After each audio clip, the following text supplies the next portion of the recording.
Breaking Bad gave us the Salamancas. King Salamancas.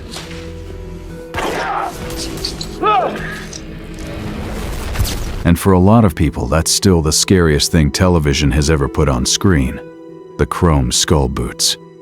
The suits. The silence. Two men who walk into a room and don't say a word because they don't need to. Vince Gilligan built something that felt like it came from somewhere real, and audiences have argued for 15 years about who those characters were supposed to be. Here's the thing. The show never told us.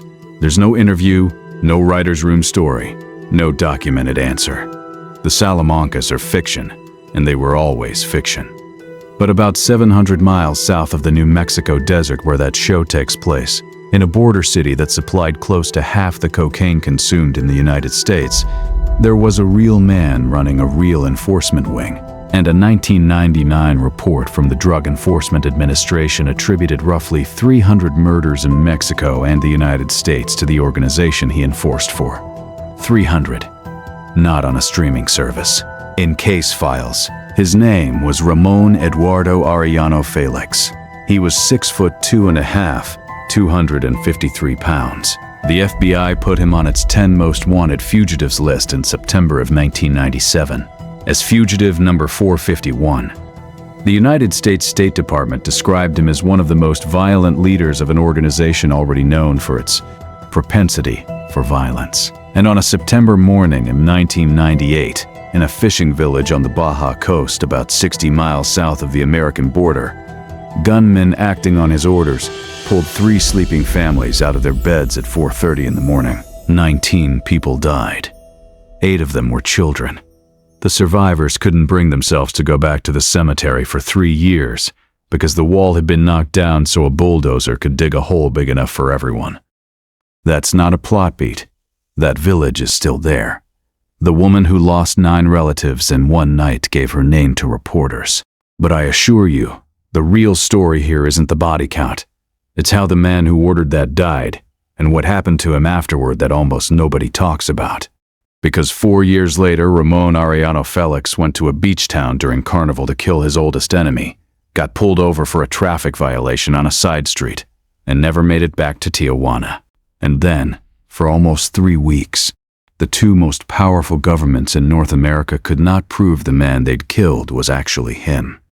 A stranger walked into a morgue, claimed to be family, took the body and had it cremated. Stay with me, because to understand why that cremation mattered so much, and who benefited from it, you need to understand who this family was before any of it started. But before we get into the war, the airport, and the village, I need you to first understand where this man came from, because it explains everything that follows. Ramón Arellano Félix was born on the 31st of August 1964 in Culiacán, Sinaloa. And if you know anything about Mexican drug trafficking, you already know what that sentence means.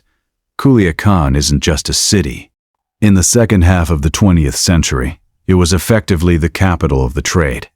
The place where the marijuana and opium poppy economy of the Sierra Madre turned into an organized business with roots, payrolls, and politics. He was one of 7 brothers. 5 of them went into trafficking. There was Francisco Rafael, the oldest, Benjamin, the strategist, Eduardo, who trained as a doctor and got the nickname El Doctor, Francisco Javier, the youngest, called El Tigrillo, and there was a sister, Enedina, who almost every analyst who studies this organization will tell you was quietly one of the most capable people in it. And then there was Ramon, born in the middle, physically the biggest, and by every account from every agency that ever tracked this family, the most violent by a distance. Now here's the piece most retellings skip. The Arellano Félix siblings weren't self-made. They were nephews of Miguel Ángel Félix Gallardo, the man who ran the Guadalajara organization, the man who consolidated Mexican trafficking into something resembling a single national structure in the late 70s and early 80s. So when you hear that Ramon started out moving contraband electronics and imported clothing before he ever touched a serious drug shipment, understand that he wasn't a street kid clawing his way up. He was inside the family from the beginning. He was in the room. And then the room fell apart. When Felix Gallardo went to prison, he ran his organization from inside for a while by mobile phone. But when he was transferred to a new maximum security facility in the 1990s, that control broke.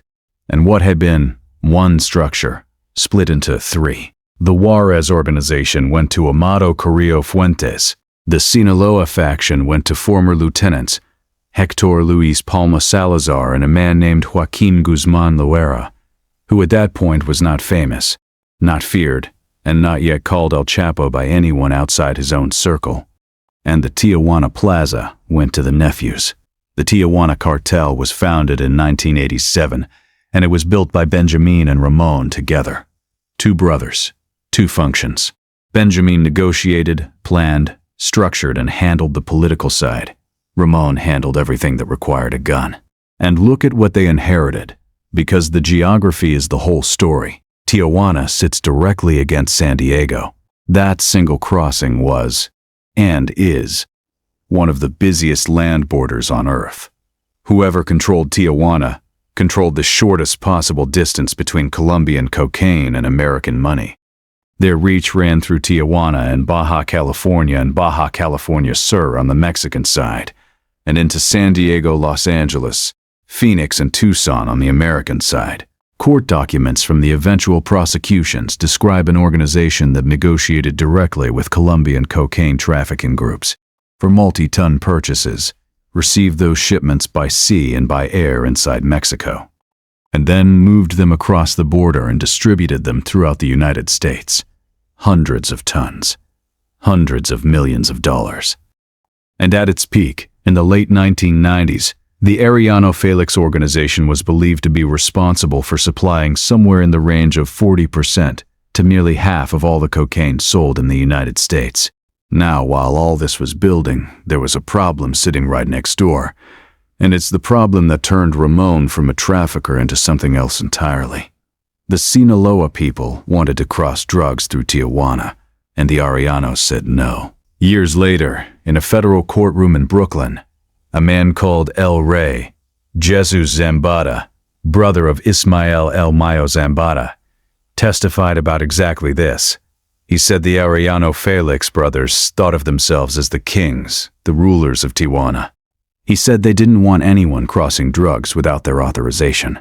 That's the entire origin of the war. Not an insult, not a betrayal, a tax dispute over a piece of pavement. But here's where things get interesting.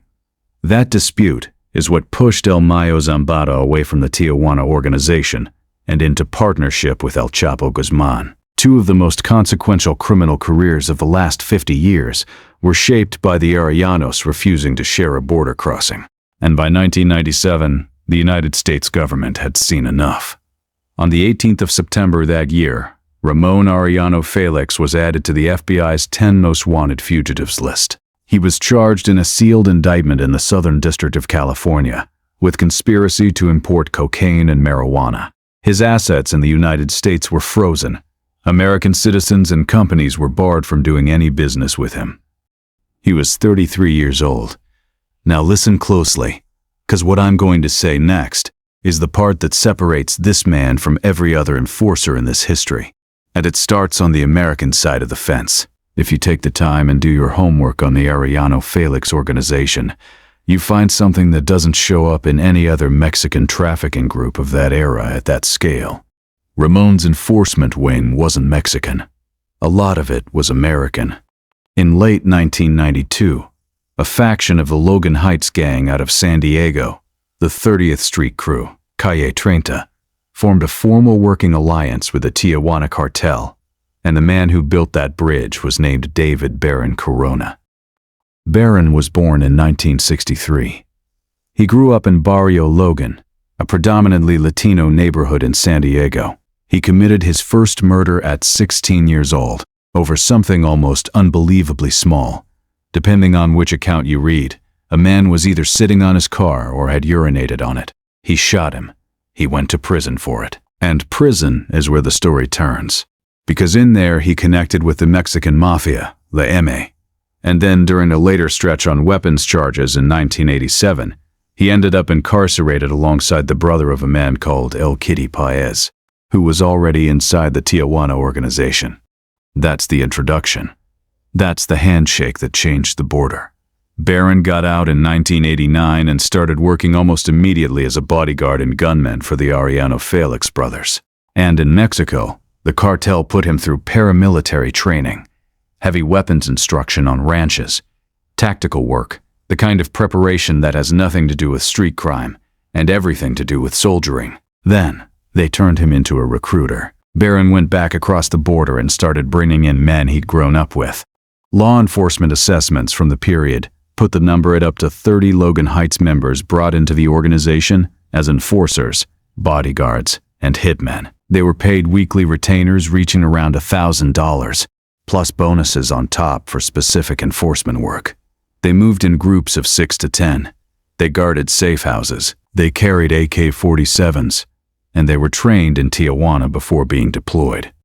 Now think about what that actually gave Ramón Arellano Félix. American passports, American accents. Men who could cross a border checkpoint in the morning, do work in the afternoon, and be sitting in a San Diego living room by evening, inside a jurisdiction that Mexican police could not touch, and where American police had no idea what they'd just done. Law enforcement analysts described exactly this, that the recruitment leveraged existing gang loyalties to run operations that Mexico-based gunmen simply could not carry out as effectively, because of where the lines on the map were drawn. And in exchange, the Logan Heights faction got access to the Tijuana smuggling corridor. They went from a neighborhood gang to distributors, with reach that ran out to Los Angeles, Las Vegas, Denver, Minneapolis, and Tacoma.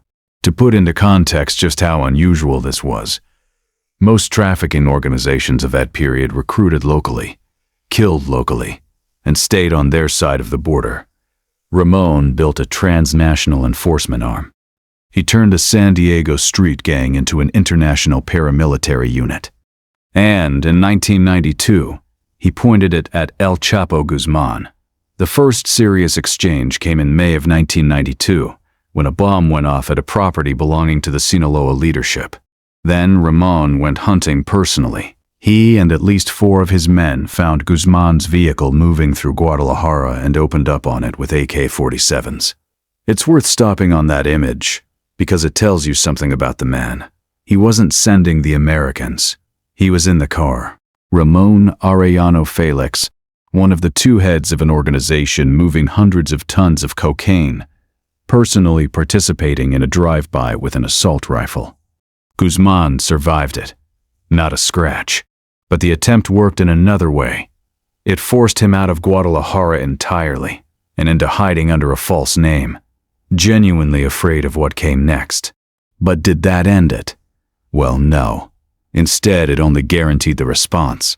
On the 8th of November, 1992, the Arellano Félix family was in Puerto Vallarta. Multiple accounts placed the occasion as a birthday celebration for Benjamin. Ramon was there.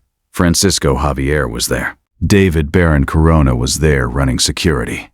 And a large group of Sinaloa gunmen walked into the Christine discotheque dressed as police officers. Understand what that means practically.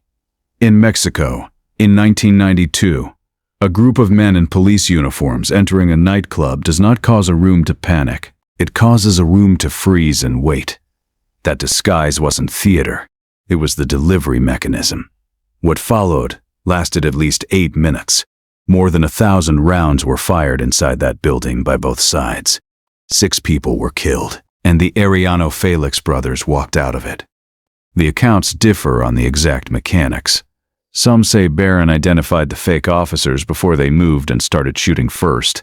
Some say the brothers were in the restroom when it began. What multiple accounts agree on is that they escaped through an air conditioning duct and left the scene in one of their own vehicles. Now here's the detail that tells you how deep this went. On the 20th of November, 12 days later, the Mexican Attorney General's office announced it had arrested 6 of its own federal judicial police officers, the Federal Anti-Drug Police, for protecting the traffickers involved. One of them was a commander named Adolfo Mondragon Aguirre, accused of having provided police credentials to the Arellano Félix group. 5 of his subordinates were accused of providing security, housing, and vehicles to the brothers while they were in town. The federal drug police were the concierge service. And on the other side of it, El Rey Zambada later testified in Brooklyn that his brother El Mayo was frustrated by the outcome, not because innocent people had died, but because Ramon had survived. He described El Mayo saying that Ramon was a very dangerous enemy. That's how the man was regarded by the people best positioned to judge. The head of the Sinaloa organization considered Ramón Arellano Félix personally the most dangerous piece on the board. 6 months later, Ramon proved him right in the worst possible way. On the 24th of May, 1993, a team of gunmen went to the parking lot of Miguel Hidalgo International Airport in Guadalajara to kill El Chapo Guzman. According to the official account, those gunmen included men recruited from the Logan Heights gang, hired by the Arellano Félix organization. Guzman was expected to be at that airport. He was expected to be traveling in a white Mercury Grand Marquis, a large American sedan that had become something close to a uniform among traffickers of that period. At around 3:40 in the afternoon, a Catholic cardinal arrived at that same airport to meet the papal nuncio. His name was Juan Jesus Posadas Ocampo, Archbishop of Guadalajara. He was in the back of a car in that parking lot. He was in a white Grand Marquis. Gunfire tore through the parking lot. When it stopped, 7 people were dead. Posadas Ocampo had been hit 14 times. Officials from the Jalisco Attorney General's office later stated that around 20 gunmen were involved. The 26 rounds struck the cardinal's vehicle, and that another 20 hit a car near it. The Sinaloa people scattered. Guzman got out of the parking lot alive. A cardinal of the Catholic Church had been shot to death in a public airport in the middle of the afternoon, in a country where the church is woven into the national identity at a level that's difficult to overstate.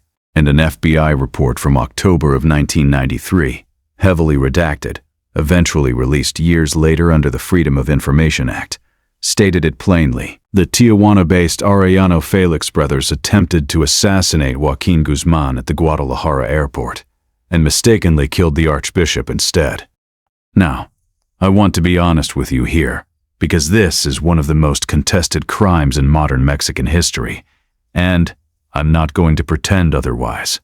The Catholic Church never accepted the mistaken identity explanation. Posadas Ocampo had spoken publicly about narcotics and about collusion between traffickers and government, and a lot of people inside the church believed he was targeted deliberately for that. Guadalajara's coroner, Mario Rivas Souza, examined the body and noted a significant amount of gunshot residue on the cardinal's body and clothing, which raised questions about how close the shooter had been. One man connected to the Arellano organization, Jesus Alberto Bayardo Robles, known as El Gori, who said he'd been sent to the airport that day simply to buy plane tickets to Tijuana for his bosses, later claimed his confession was signed under pressure, and alleged that the real motive was tied to documents the cardinal was carrying involving organized crime figures and senior officials.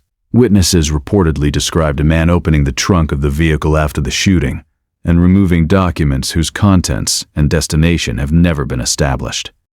And there's a detail that has never been satisfactorily explained. Roughly an hour after the shooting, someone contacted Mexico's Attorney General from Guadalajara and reported that El Chapo and the Arellano Félix brothers had shot it out at the airport and described what Guzman had been wearing that day.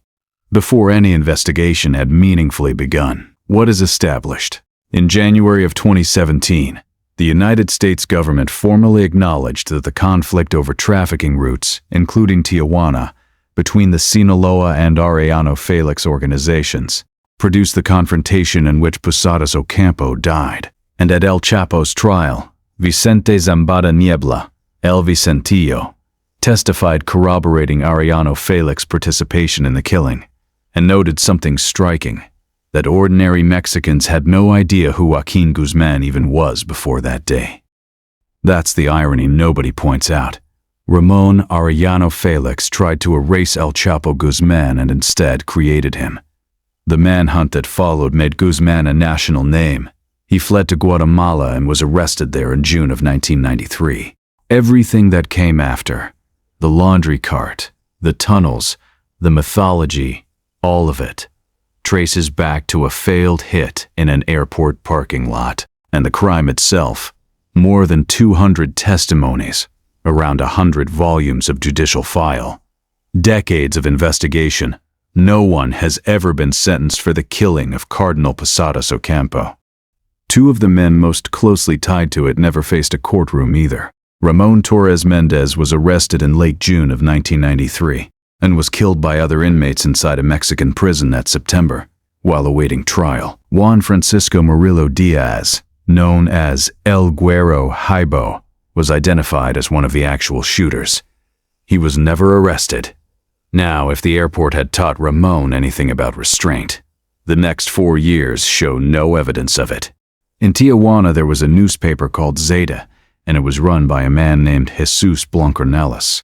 Zeta did the one thing that nobody in that city did. It maimed the cartel, printed what it found, and kept printing. And at some point, Zeta published a photograph of Ramón Arellano Félix.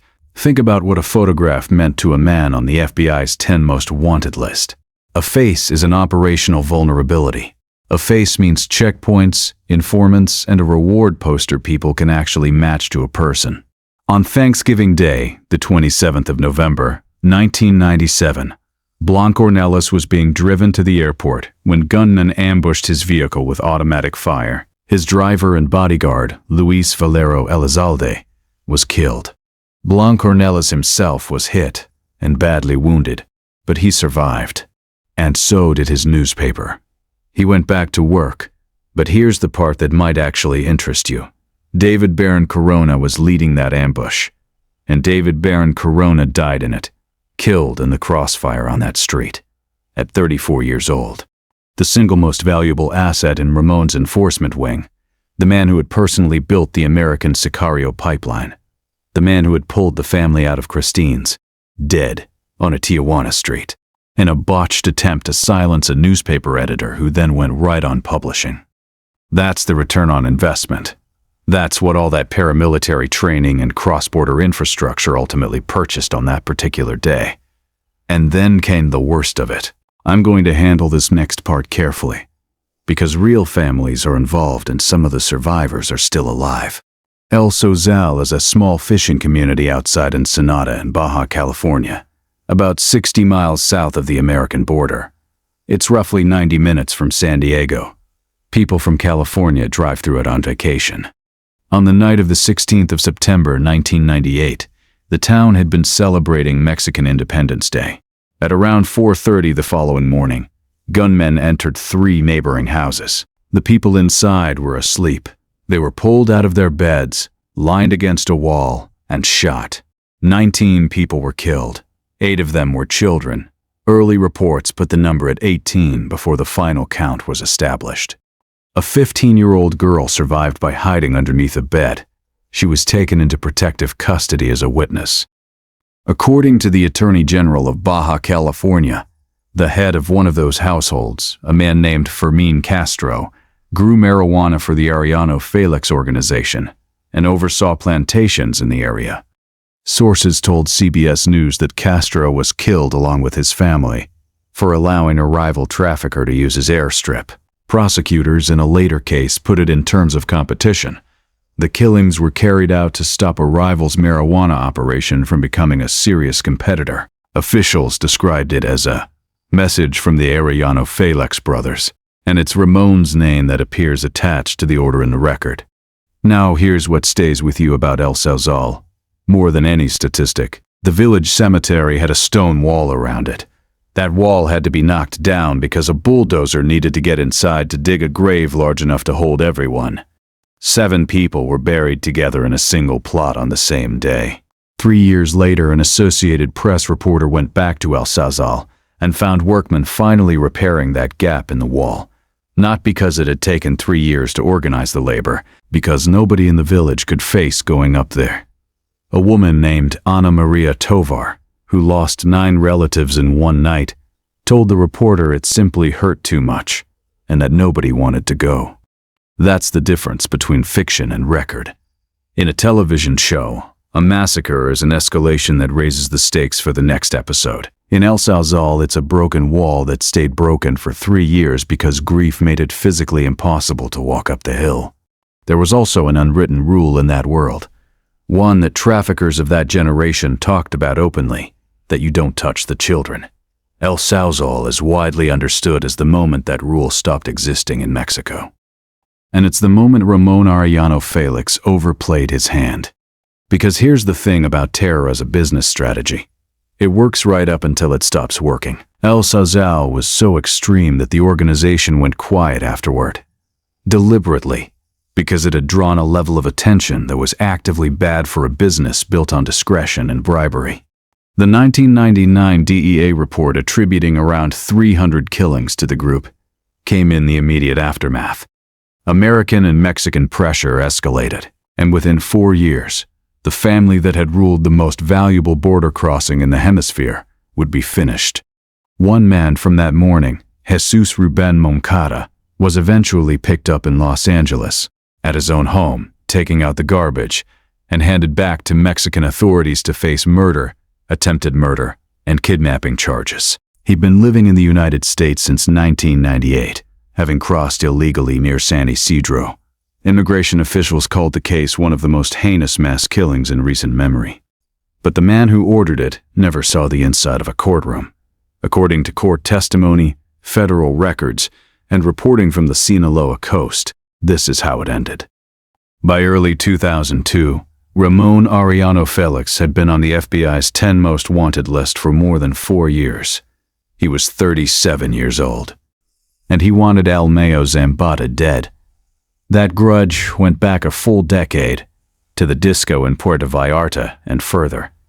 Then word reached the Arellanos that Almeo would be spending a weekend in Mazatlan on the Sinaloa coast, for Carnival.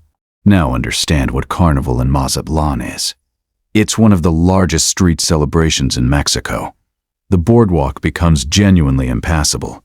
Hundreds of thousands of people packed along the parade route. So Ramon went, personally, into Sinaloa, his enemy's home state, the place where every police force, every hotel, and every street was more likely to belong to the other side. He brought gunmen with him, and he went to find Almeo Zambada in a crowd of hundreds of thousands of people. That's either extraordinary confidence or something closer to compulsion. He had an organization full of trained killers. He did not need to be there, he was there because he wanted to do it himself. On Sunday, the 10th of February 2002, the first parade of Carnival was scheduled along the boardwalk.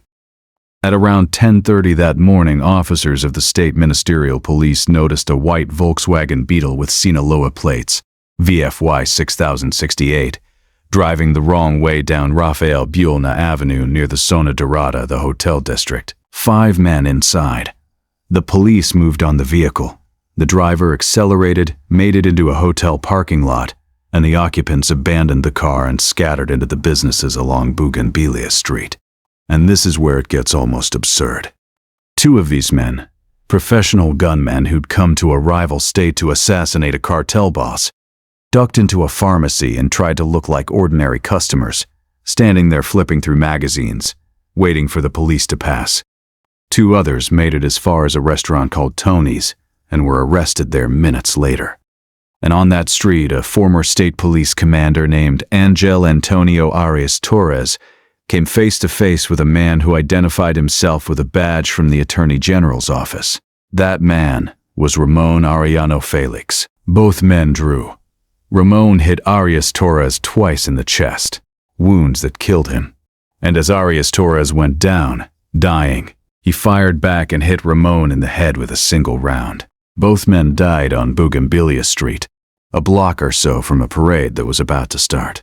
The deputy in Mazatlan, Conrado Higuera Sol, alerted President Vicente Fox, who ordered his Interior Minister Santiago Creel to look into what had just happened at a beach town on a Sunday morning. But it wasn't over, because now we get to the part I promised you at the beginning. Ramón Arellano Félix was one of the 10 most wanted fugitives in the United States.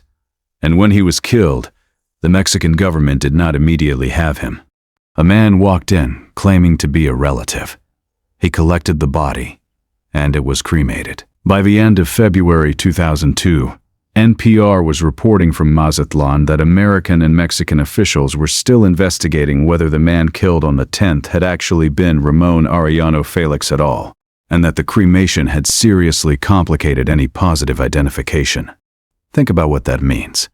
The most feared enforcer in Mexico is shot dead in public, in daylight, in a tourist district in front of witnesses, and for weeks afterward nobody can prove it was him. There was no body left to examine. If you wanted to build a legend that a man had survived and vanished, you could not design a better set of circumstances. It took DNA testing to settle it.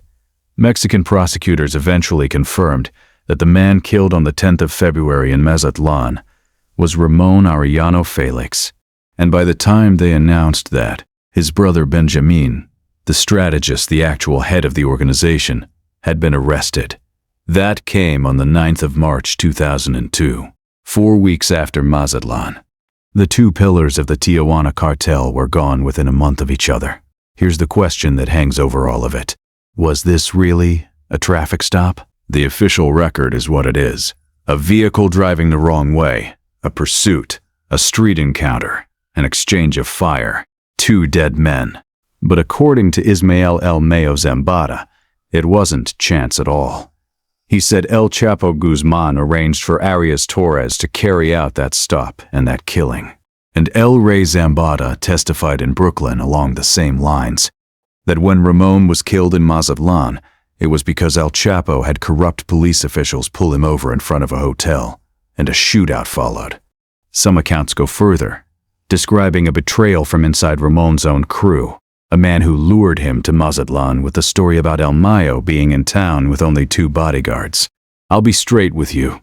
That version circulates widely, but the sourcing is much weaker than the courtroom testimony, and a lot of it traces back to dramatized retellings rather than documents. Treat it as a claim, not a fact.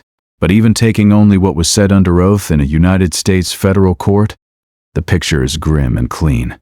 Ramón Arellano Félix spent 10 years trying to kill Joaquín Guzmán. He shot at his car. He sent gunmen to an airport and killed a cardinal instead. And when it finally ended, it ended with Guzmán reaching through the Sinaloa State Police to have him stopped for a traffic violation and shot on a side street. He was hunting. He didn't notice he was being hunted. The collapse after Ramon was total, and it happened fast for an organization of that size. Benjamin arrested March 2002, eventually sentenced in the United States to 25 years. Francisco Javier, El Tigrillo, the youngest, took over and lasted 4 years. He was arrested on the 16th of August 2006 by the United States Coast Guard on a boat off the coast of Baja California. He received a life sentence, later commuted to 23.5 years. Eduardo, the one they called El Doctor, was arrested at his Tijuana home on the 25th of October 2008. He fought extradition for 2 years and lost, and was handed to the United States on the 31st of August 2012. He pleaded guilty 9 months later and received 15 years. When that sentence came down, the special agent in charge of the DEA's San Diego office said the era was over, that the AFO was finished, and that others had already moved in to take its place. And Francisco Rafael, the oldest brother, the one who'd been arrested back in 1993, and eventually released after roughly 15 years across Mexican and American prisons, in October of 2013, he was at a rented beach house in Cabo San Lucas, celebrating his 64th birthday with family. A gunman walked in dressed as a clown and shot him dead. 2 rounds, 1 to the chest, 1 to the head. That's how the last free Arellano Félix brother's story ends. At his own birthday party, killed by a man in a clown costume. What remained of the organization passed to Enadina, the sister, and to her son Luis Fernando Sanchez Arellano, known as El Ingeniero. But a power struggle split it further when Teodoro Garcia Cimental, El Teo, broke away with his own faction. And by the late 2000s, of the 3 great inheritors of the old Guadalajara structure, Tijuana was reliably described as the weakest, the most valuable border crossing in the Western Hemisphere, and they lost it. The only question left worth answering is whether this model, the cross-border Sicario pipeline, but terror as policy approach, was replicable, and the answer is complicated and not comforting. The specific conditions that made Ramon possible were unusual. You needed a border city where an American gang neighborhood sat a 20-minute drive from a Mexican cartel headquarters. You needed a period, before 2006, when federal police could be bought at commander level and had barely made the news. Remember, 6 federal anti-drug officers were arrested for babysitting these men, and the organization operated for another decade afterward. And you needed a moment when trafficking groups still had informal rules about civilians and children, so that breaking those rules produced genuine, disproportionate shock. All 3 of those conditions changed, but here's the uncomfortable part, and it's the reason this story isn't purely history. The tactical innovation didn't die with him. Recruiting trained, disciplined cross-border enforcement wings and deploying them as paramilitary units became standard practice in Mexico in the decade that followed. Other organizations went further and recruited actual soldiers, and most estimates put the number of people killed in drug-related violence in Mexico since late 2006 at more than 60,000, a figure that dwarfs everything the Arellano Félix organization ever did. Ramon didn't win, but the thing he demonstrated, that a well-trained, well-paid enforcement wing willing to cross every line could hold territory against rivals and against the state, that lesson got learned by everybody. And here's something almost nobody actually says out loud when they tell this story. Ramón Arellano Félix was not a criminal mastermind. He wasn't strategic. He wasn't disciplined. Look at the record honestly, and what you find is a man who kept making the same mistake at increasing cost. He tried to kill El Chapo in a moving car, and missed, and turned him into a fugitive who would eventually become the most famous trafficker alive. He tried again at an airport, and killed a cardinal, which brought the full weight of the Mexican state and the Catholic Church down on the trade for a generation. He tried to silence one newspaper editor and lost his single most valuable operator in the attempt, while the editor recovered and kept publishing. He tried to secure a marijuana route by destroying the family, and instead destroyed the informal protection his own organization had been operating under for 15 years. And then he went personally into his enemy's home state during the busiest weekend of the year to do a job he could have delegated to any of 100 men, and got shot dead on a side street by a police officer at a traffic stop. Every single one of those decisions came from the same place. He reached for violence first. Every time, at maximum volume, and it worked just often enough that he never learned anything else. So when people ask whether the Salamancas were based on anybody, the honest answer is still no, and there's no document that says otherwise. But I'd push back on the premise anyway. The cousins are frightening because they're controlled, silent, precise, almost supernatural. That's what makes them good television. Ramón Arellano Félix was frightening for the opposite reason. There was nothing controlled about him. He was a 6'2", 250-pound man with an army, a temper, and no ceiling. And the record of what that produced sits in DEA reports, State Department files, federal indictments in San Diego, sworn testimony in Brooklyn, and a repaired stone wall around a cemetery in a fishing village called El Salto. The Salamancas were written to scare you for an hour. He didn't need a writer. And his brother Benjamin is still alive, still serving out a sentence in the United States, still the only man who ever really knew where the line was that Ramon wouldn't cross, if there ever was one. That's a story that isn't finished being written yet.